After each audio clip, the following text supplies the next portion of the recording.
एक दिन पप्पू अपने दोस्त के घर रुका। रात के 12 बजे अचानक खिड़की से अजीब आवाज आई। फर्रर, झाड़ू, झाड़ू। पप्पू डर गया। धीरे से खिड़की खोली तो एक सफेद कपड़े में लिपटा भूत झाड़ू लगाता दिखा। पप्पू बोला, भ भूत और झाड़ू?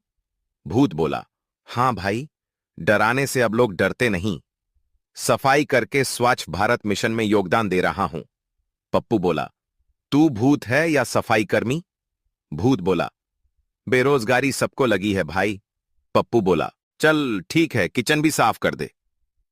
नतीजा, पप्पू अब हर शनिवार भूत को बुलाता है, फ्री सफाई सेवा के लिए।